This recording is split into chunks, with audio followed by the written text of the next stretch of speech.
General Motors might not sell the most electric vehicles in North America, but they're well positioned to change that because GM is covering every segment, often with multiple entries, from small SUVs to big SUVs to three-row crossovers to full-size three-row SUVs, and of course, the electric truck segment, where GM is not just selling one electric truck, not just selling two electric trucks, they now have 3 electric trucks, and the newest is this GMC Sierra EV. If you want a Denali, then you want the GMC.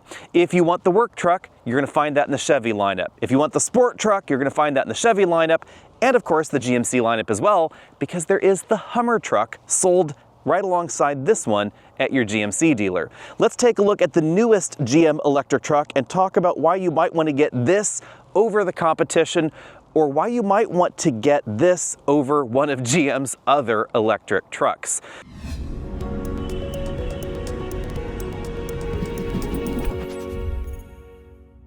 Today, Travis and I are out in Woodside, California, not too far from my neck of the woods, to take a look at the Sierra EV. Again, we're going to talk about this, the Hummer EV, and the Silverado.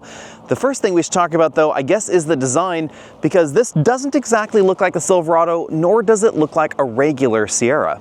No, and that's one of the pros and cons that you get with a similar model across different manufacturers. And the fact that this has a different, unique styling is, I think, a big plus. And it carries over to the rest of their lineup. But the Silverado feels a lot sportier, and this feels a little bit more aggressive, but it also feels like it's very future tech. It's leaning into this kind of Iron Man, futuristic Stormtrooper, RoboCop design. And honestly, I think I'm really down for it. I like it too. I like the slim LED look. You know, in the ICE lineup with the regular gasoline trucks, I am much more team GMC as far as the front end design goes than Chevy. I find that design just more pleasing to my eye. I would say though, when it comes to the EV trucks, both of them are equally as handsome, and I wouldn't mind either one. What about you, Travis? Are you more GMC or more Silverado on the look? I tend to lean towards the GMC. I will say that I prefer something like this over the Hummer look, which is just a bit too large for me. This has a presence, but it doesn't command your attention in the same way that you do when you buy a Hummer. Exactly, and one of those is that the Hummer is much wider than this. I mean, it's what, 88 inches wide almost. I'm probably getting my numbers wrong, sorry guys, but it is significantly wider than the Sierra. And that's one of the reasons that we get better range in this one, up to 460 miles. I forget, what's the Hummer rated for? Well, certainly not 460. I mean, even the extended range model on this is going to be just under 400, and I think that's still going to be exceeding what we get in the Hummer. And looking at it, the whole shape is much more aerodynamic, but I think that works. And they built in some really nice creases and some folds into the shape, so it doesn't feel like it's a teardrop electric vehicle design. It just definitely is focused on some more efficiency. What do you think about the headlights being down here? Visually, guys, that is the one thing that is unusual. These aren't the headlights like you would find in most trucks. These are the headlights down here at the bottom of this sort of cyberpunk panda front end on this white model. Yeah, so they hid it here amongst, especially in this Denali trim, amongst this gloss black. So it really is very subtle. I don't think that's a problem. It's a little bit unique, but the fact is that this is where they want you to look, and it's going to draw your attention there. When you have the headlights on, I don't think you care too much about where it's coming from. And in case you're wondering, we do have a front trunk. Button is discreetly hidden right there, actually, just below that front camera view.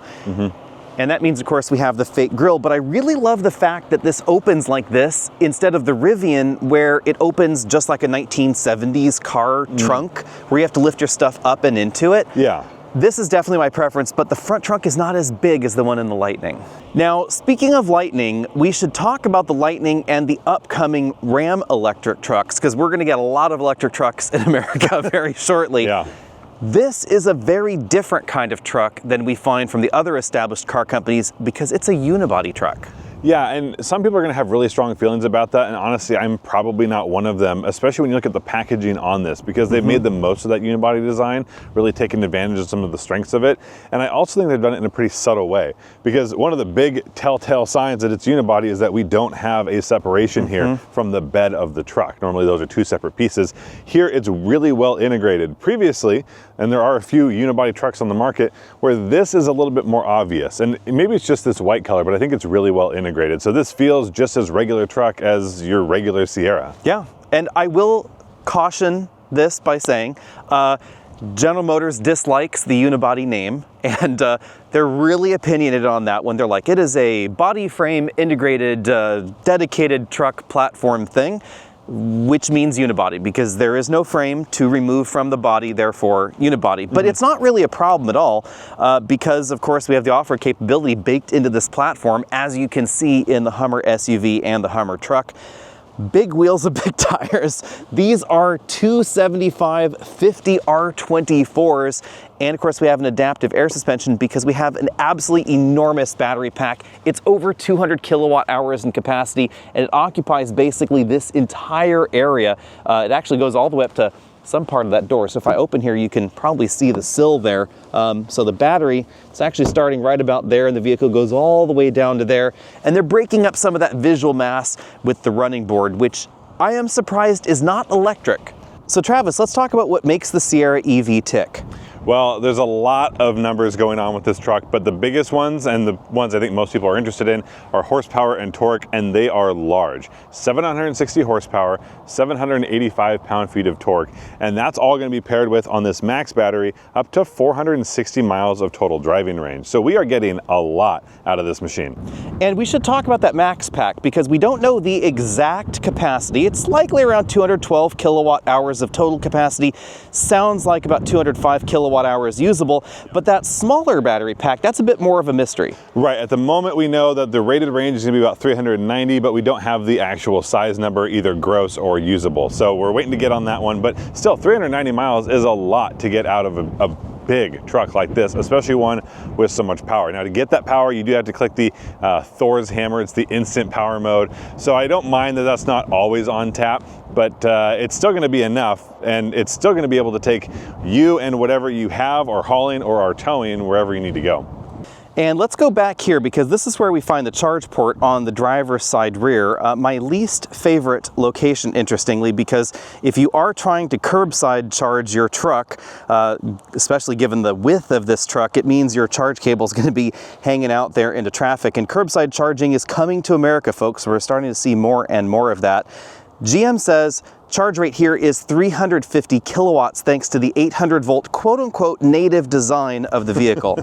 The important thing to remember is that this is nominally an approximately 400 volt EV, but very much like the Cybertruck, one might actually say Tesla kind of copied GM on this one with the Hummer, we actually have two 400 volt battery packs, basically borrowed from the Blazer EV, stacked on top of one another, and it can connect them in different ways. If you're going to try and find the rare 400 volt charger out there, or charge at a Tesla supercharger station, most of them I should say, you're going to be charging at 400 volts nominal, and that's going to take a lot longer than the claimed charge rate. But if you have access to an Electrify America station or any of those other 800 volt chargers, or the upcoming V4 stations once they get their cabinets sorted, which are coming. Yeah, coming soon. You'll be able to take this puppy up to, what did they say, in 10 minutes? So 100 miles in 10 minutes. So that's going to be absolutely cooking. Now, if you do pull into one of those Tesla supercharger stations, one of the nice things is that Tesla supercharger access point. So that's going to be kind of a best case scenario there.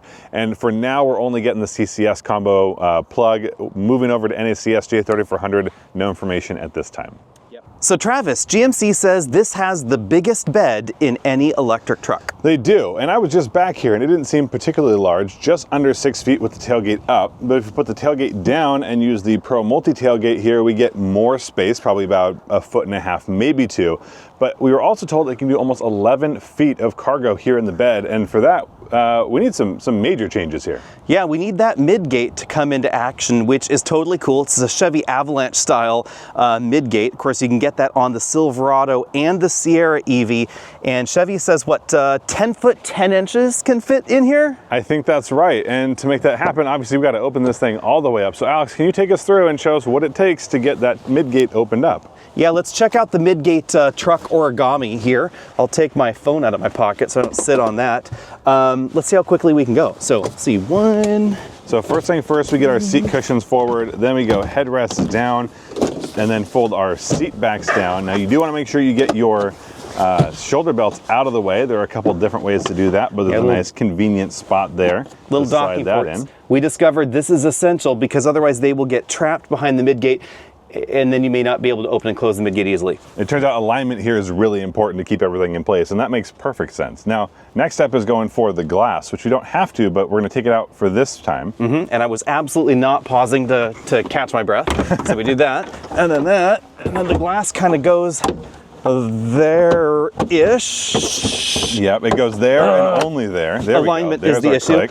Then one press down. you can lower the tailgate right like that. And also, though, you can leave the glass open. I think that's kind of cool, kind of a Toyota Tundra kind of thing. Yeah, I mean, the Tundra is one of the only trucks I can think of that has a back open gate or the open glass now. It's not going to be as easy to get in and out, but if you're out at the beach for the day and you want to keep it there, go ahead and put those seats down, slot it in there, and it'll be held nice and firmly. But if you want to do the other direction, you can also open up just the bottom end. And I'll tell you what, it's pretty handy. If I was going to take this vehicle out camping, which I absolutely would, I would consider getting a sliding tonneau cover, and I would leave that piece open, and I would be pretty comfortable sleeping in and throughout the bed of this truck. I have to say that mode I find pretty practical too, because if you have any of the tonneau covers here, then you don't have to worry quite as much about getting buffeted by the wind, the rain, whatever. If you are going to try and put some of those longer items in, yes, your 10-foot item is going to get wet back here, but it's going to be a lot better if you are in a rainy climate. Also, kind of cool, you could do longer IKEA runs, and you'd actually be able to still seat 3. Travis, why don't you come back over here and let's see how comfortable. Yeah, so this 60-40 split means that I still get my full seat. The only thing I'm missing here would be, an armrest, but this is just like any other seat. A sliding tonneau cover would make that more comfortable because obviously I'm going to get a lot of whatever is coming through the back here, but I can keep a lookout for all the IKEA items, make sure they don't slide around too much. Power offboarding is all the rage, especially with electric trucks, and GM offers us a bunch of different ways to access the power. We have 2 sets of 20 amp 120 volt outlets back here in the bed and a 30 amp 240 volt twist lock that will allow you to power a single 7.2 kilowatt source, like charging somebody's stranded EV or backing up your home in the event of an emergency. Now, GM offers a bunch of different ways to back up your home. You could partner with GM Energy and you could get a power offboard solution that has an automated transfer switch and all the jazz required to make that work seamlessly. There's a separate video on the channel about that. In my opinion, I wouldn't do it because it is kind of expensive because of the way that GM is doing the power offboarding. And this is actually the same mechanism that Ford is using with the F-150 Lightning. It doesn't use an onboard inverter because there are a bunch of different inverters at play. So onboard we have a 7.2 kilowatt inverter and a 2.4 kilowatt inverter. So you can use those power outlet ports there. But for the home system that's integrated, there's actually an off-board inverter, and it's connecting to the vehicle via the DC pins in this little charge door, not the AC pins. So it's not the onboard inverter that's doing that. It's actually a completely separate one, which is why that setup is kind of expensive. If you live in an area with really unreliable power and you love your Sierra and you're going to get another one in the future, I would say get that integrated solution. It's probably going to be just fine. If, however, you live in the average suburban or even a rural setting in most of America where power, yeah, it can go out now and then, but it's not unreliable, then I would simply plug your necessary items into that twist lock. If you have a home generator set up right now where you have a manual transfer switch and a generator inlet, that'll actually work just fine with this truck as well. Let's take a look around the interior now. Above Travis's head, way back there, we have a big panoramic moonroof. But unfortunately, there's no shade or electrochromatic glass, so it's right now not too sunny on me, but it could get pretty bright. Yeah, I'm actually really sad that we don't find more EVs with electrochromatic glass, but I mean, just check out how much room there is. Travis is quite a long way away. We have height adjustable shoulder belts for the driver and front passenger there, and then a 2-way adjustable head restraint with the Denali logo and kind of cool quilting.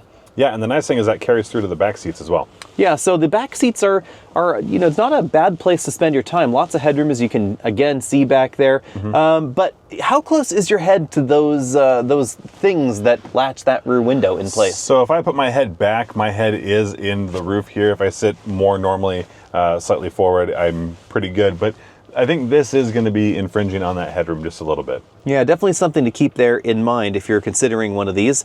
Moving over to the front doors, we have a lot of soft touch materials, especially on the upper section of the door. We have a perforated insert there in the middle, some stitching going on in the mid section of the door, the Bose speakers, harder plastics down lower, of course, to help improve durability, and a dashboard that, I don't know about you, Travis, but definitely seems a bit more SUV than truck, I would say, in general theme.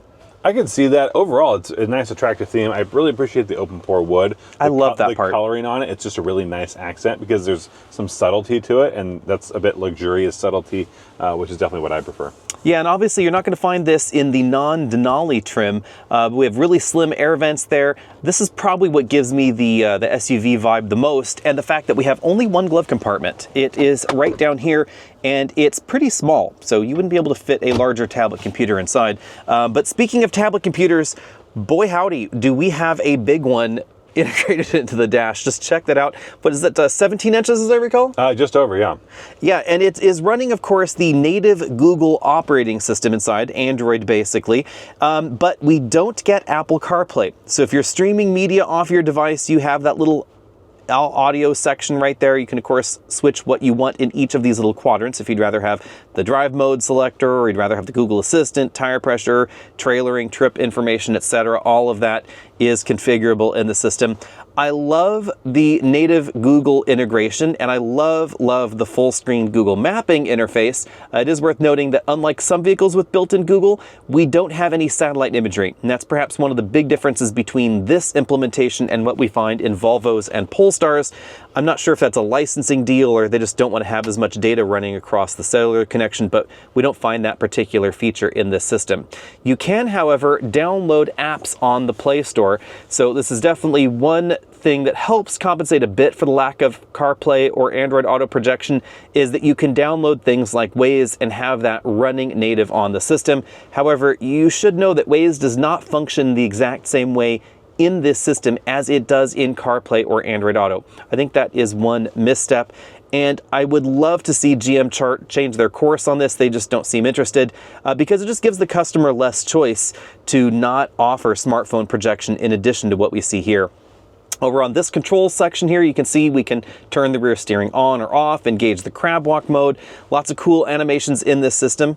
I don't know why we need those for engaging crab walk, but you can see the cool startup animation so you can see what crab walk is doing there once it's engaged.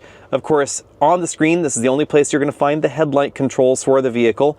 And then down here, the controls for the climate control are kind of split between controls on the touchscreen and some physical piano key style controls down there at the bottom. Now moving down from there in the center console, this is different than the regular Sierra and Silverado. So over here, we get a place where you can stick your smartphone. That moves out of the way to give us access to a big, deep storage area where I have another smartphone and then a tray where you can stick even more smartphones below that.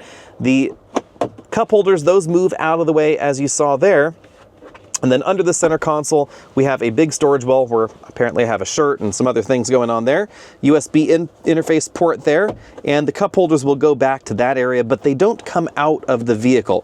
That is actually something I would like to see, removable cup holders, so it might be easier to clean. But this is a big storage compartment. It doesn't have hanging file rails on it because this appears to be ever so slightly narrower than the one that we find in a regular Sierra or Silverado. That seems to be the thickness of the sides here. The lid, though, that's about the same size. Those are those two cup holders back there for the second row, or I guess for the first row as well. Moving back over to the dashboard, more real wood trim on either side of the steering column. Head-up display there. Now, Travis, what do you think about the pod there? That's the only thing I think is a little bit funky in this dashboard, is that I think this pod could have been better integrated. Yeah, the whole dashboard is pretty flat and nice and uniform, and so it really stands out. I actually wouldn't mind if they added a bit more of a cowl to make it more of a seamless integration rather than a little bit more of an abrupt transition. Yeah, and in a lot of vehicles where they do have the more better integrated cowl, I guess I should say, they don't have a stand-up instrument cluster like this.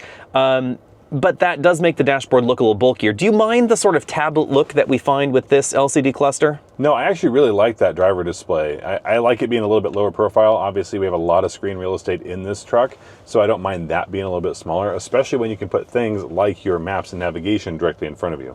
Yeah, and it is bright and easy to read. And I did appreciate the fact that so far, especially walking around in this order, there's not a lot of shiny black plastic. We do find a little bit of piano black there, a little bit of piano black around the air vent bar running across the dashboard, but not too much. Now, on the driver's side, one interesting thing is we have a split air vent design. So we have an air vent down here and an air vent up there. So if you like, air directed wherever you might want air directed. Like your knees. Yeah, your knees. We'll go for that. Because, sometimes my knees get hot. That's a great design. Over here we have a 4-spoke steering wheel, heated of course. Buttons on the front for the screen, for the adaptive cruise control, for Super Cruise, because we do have Super Cruise there. That's that light bar right on top.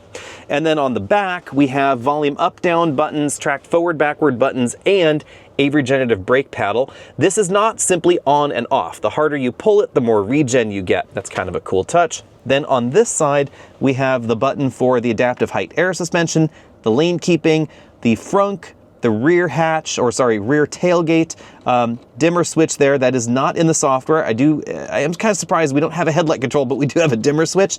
I would have put that in the software before I put the headlight control. And then over here we have the GM standard integrated trailer brake controller. And speaking of GM standard, all the buttons and switches in here feel very, very normal. So if you're looking at a truck, especially if you plan on towing more, I appreciate the normalcy of things like that integrated trailer brake controller versus what we see in either the Cybertruck or the Rivian lineup. All right, let's get the Sierra EV out on the road. Obviously, it's pretty quick, just as you'd expect from an electric truck, but we are not gonna violate the speed limit here. No, and that wouldn't take too long to do 0 to 60, and this is just about 4.5 seconds if you max power it out. But you don't need to max power it out to still have a good time. And we will go ahead and pop our 0 to 60 time up there at the top of your screen. It's going to be fast, but it's not going to be as fast as an R1T or the Cybertruck. If you want bonkers level of speed, you need to go towards the startups. Yes, or you need to go with the Hummer, which is also more off-road capable, but yes, finds itself in an interesting spot. And again, I am totally happy with how much power we have here. Still not going to be as fast as a quad motor R1T, though. That is true. That is bonkers. And I have done the quarter mile on that, and it's a little quicker than this. Yes, but I think it's actually a reasonable 0 to 60 time, because you're not going to wear your tires out as quickly.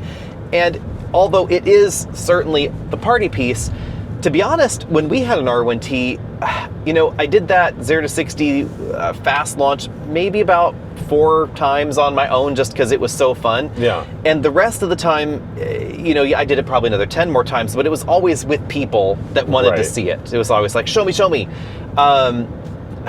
If I owned it still, I would probably have never used it again. A sports car, this is not. So if you're trying to get somewhere, you've got the power for it. If you want to do it as a showpiece, I get it, and by all means.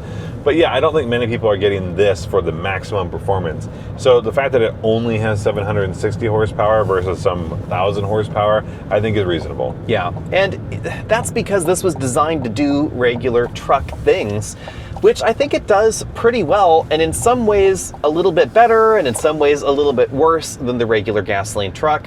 Let's talk about some of the ways that it's better. I think that the ride here is better, and of course it's the only Sierra with an adaptive air suspension. Kind of makes sense. Yeah, and obviously it's carrying around a lot of weight, but it's very low center of gravity. It's all balanced pretty well. So this is a comfortable vehicle to spend a lot of time in. The other thing is that as far as the driving experience, the torque and the responsiveness, not just how fast it is, but how responsive it is a little bit above a regular ICE truck.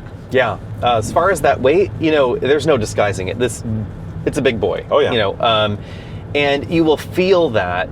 It feels, I don't know, there are a few like commercial heavy duty vehicles that have air suspensions. It feels kind of like that. Big heavy thing on airbags. It doesn't really ride like a half-ton truck. No, and it also doesn't, adding an air suspension is generally going to improve the ride. But this doesn't feel like a floaty mattress. It feels like you're managing the weight, but it's managed well. And it feels like when you do hit something hard, big old pothole, something like that, it absorbs it instead of transferring it all to you. You just definitely know you hit it. And then we have the 4-corner steering in the system. Rear wheel steer is something that we don't find on the R1T. We don't find on the Lightning. And so far, Stellantis has not said anything about it existing on the Ram Rev or on the Ram Charger. So I'm going to go with probably not going to be on that truck. And that means turns like this, actually, we don't even need to turn as tight as the truck can go. Yeah. And in a regular Sierra, we'd have to have that wheel all the way cranked. We would have barely made that corner. So I am surprised, you haven't been on this road before, but I was surprised that this is the road that GM decided to have us all drive on in Sierra EVs. I mean, it makes sense though, because of how nimble this ends up feeling as far as the agility piece, not necessarily at speed, but how easy it is to turn. And I got my first experience using the crab walk mode, which is not what you're going to be using out here, but it makes this drive so uniquely. And that rear wheel steering, you can feel it. It does change things up a little bit for sure, but it makes it easier to drive. And when the vehicle is as big and heavy as it is, some of that really goes to ease of ownership. Yeah, rear wheel steer is such an interesting thing because it doesn't just change the handling ability and the corner carvability in a way, how small of a corner you can go around. It changes the very nature of the vehicle. And not everybody is the biggest fan of that because it does take some getting used to. And I have noticed as a passenger in the back of a vehicle with rear wheel steering that sometimes it can be a little seasickness inducing on a road like this, mainly because the car's not moving the way your brain is programmed to think the car should move. I think that's really what it comes down to, is what your brain is expecting. And that's what I did when we did rear wheel steering and the crab walk, is that I understand what's happening, but my brain is expecting something different. So it's a unique spot where if you grew up in a car with rear wheel steering, you'd be just fine because it does what you expect it to do. But anytime you shift over to something like this, it's going to feel a little wonky. Now, as far as the actual handling scores go, I'm going to preliminarily drop this below the F-150 Lightning and honestly most other half trucks because of the curb weight. Like the Hummer, this is heavy, and when you actually get it in the corners and you start pushing it a little bit harder, you'll notice we have 275 width tires. You can really hear those tires are really starting to work here, not going that fast. But we have a lot of curb weight. Yeah, and I mean, and we are, as passengers, the least of it, right? So anytime you're looking at this versus another manufacturer's vehicle, I think, like I said, the Rev is going to get closer to this because it's probably going to be a big, heavy machine, where the Lightning is actually it's like the lightest. It's the sprinter of the group, right? I mean, it's our jockey, and this is the workhorse. And this is an interesting comparative thought. Classically, we'd been told as a people, right, that body-on-frame vehicles are intrinsically heavier than unibody vehicles. And you do a unibody vehicle because they're lighter and simpler and blah, blah, blah. But Ram is promising that the Ram Rev will not be as heavy as we think. They claim it will not be classified as a medium-duty vehicle, which is what these are all classified as because of their GVWR. The GVWR on this one is over 10,000 pounds. Yeah. And that's why we have funky little things like the flat glass side view mirrors rather than the curved glass, because this is just not in the same weight category as those smaller trucks. Now let's talk about cabin noise. Well, the lack of cabin noise score, because unfortunately we're not driving this on our home turf, so you're gonna have to wait a while for that. But we can talk about trailering.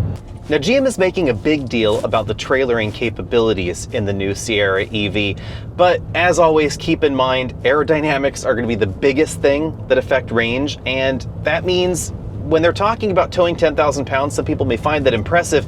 It really depends on what that 10,000 pounds looks like for the question of how far can you actually go. Yeah, and that's what makes it tough, right? When people ask about towing ranges, the type of trailer, the type of load really changes it, because yes, it takes power to get it going, but what we're really talking about in range is how much power it takes to keep it going. And once things are rolling, it doesn't take a whole lot of power unless they're shaped like a sail in the back of the truck. Exactly, and I will say that this particular trailer is actually a pretty aerodynamic shape. This is one of those V-front trailers. Yeah. Doesn't have that extreme blunt front like we find in, for instance, the box trailer that I have at home that I tow with all the time. Yep. And that's probably why, at least so far, the fuel efficiency average day in this truck doesn't look as egregious as it could be. I'm just going to hit the pause button right here because Travis and I started talking, then we got lost, and, things happened. But the long and short is that the Silverado and the Sierra EVs do really quite well when towing heavier loads because the trucks are so heavy.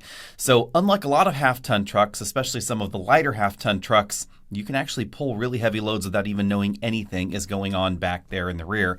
And of course, you can use the Super Cruise system with a trailer attached. And it does a pretty decent job, not just changing lanes, but also moving over slightly in lanes when there's a bigger truck next to you. It's something that we really noticed with the trailer when there were big rigs in the other lane.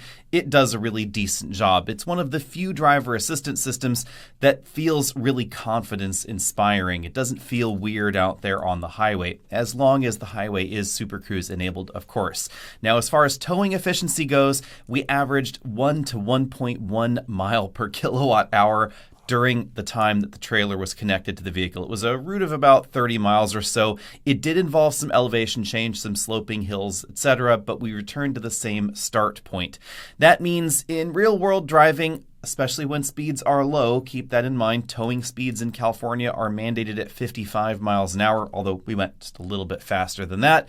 You're looking at about 200 miles from completely full to completely empty on that battery pack. And because most people on longer trips are probably going to start charging at around 10% battery and only go up to about 80% battery because that's the fastest charging window, you're really looking at a towing range of about 140 to 150 miles with those heavier weights.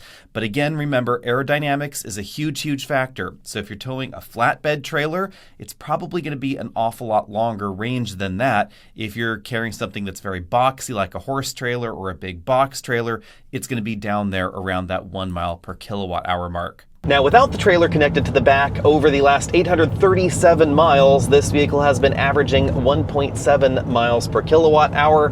Although, most of the time during our drive today, the average for the last mile has been hovering right around 2 miles per kilowatt hour, which means, generally speaking, efficiency is largely similar to what we see in the Lightning, the Rivian R1T, at least the very first generation quad motor R1T. I should say Rivian has had significant strides, improvements in their fuel efficiency in the R1T, and that was more efficient than the Lightning in our driving, even the first generation model.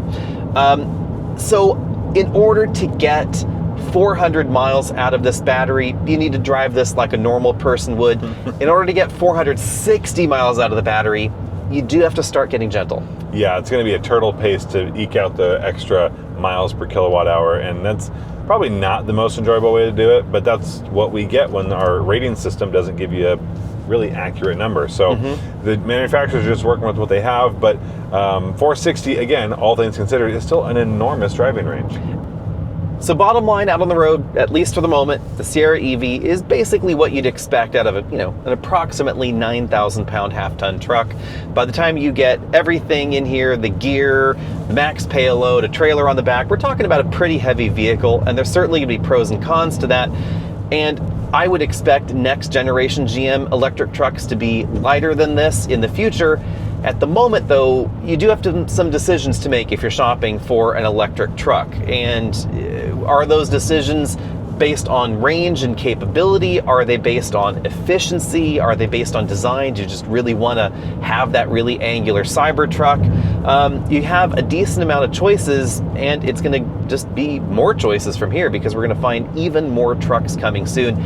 Also, though, some plug-in hybrid trucks that, may make a bit more sense for someone torn between two worlds. Now let's get down to brass tacks. The Sierra EV is already in production, and it is going to set you back at least $91,999, blah, blah, blah. $92,000 basically. That will get you the smaller range battery pack, which still gives you quite a lot of range. How many miles, Travis? So 390, what they're calling the extended range. Yeah, 390, which is still more than you get in the Hummer truck. That is the big, big reason to get the Sierra. I think actually the interior is also an advantage in the Sierra. Obviously the same parts are being used, but I like the styling of this interior a bit more. It's a bit more traditional truck.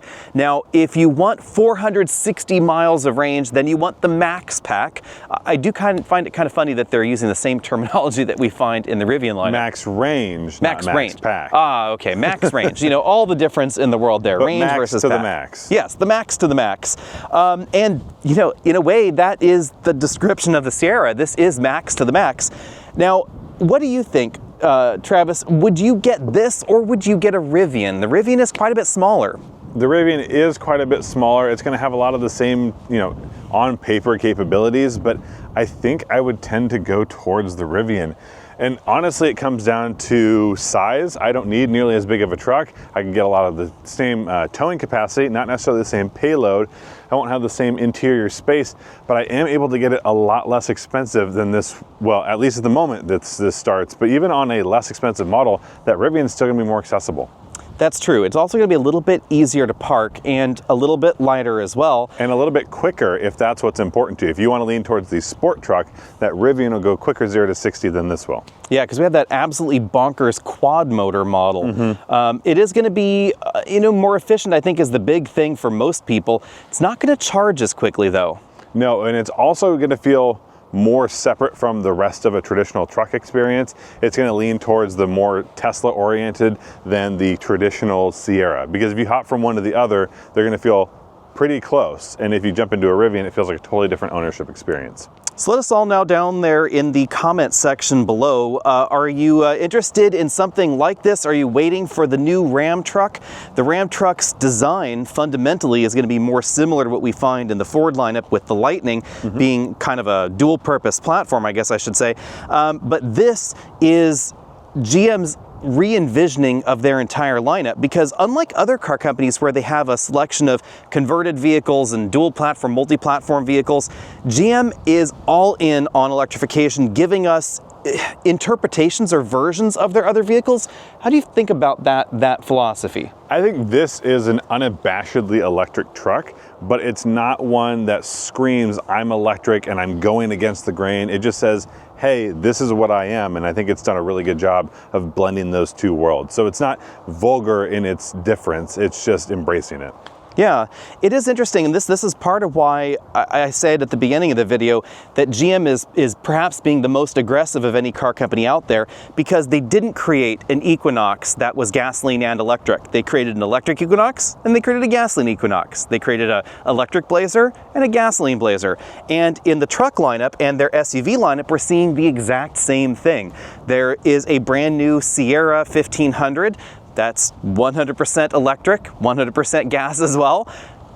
Totally different interpretations of what a pickup truck could be, should be, could be used for.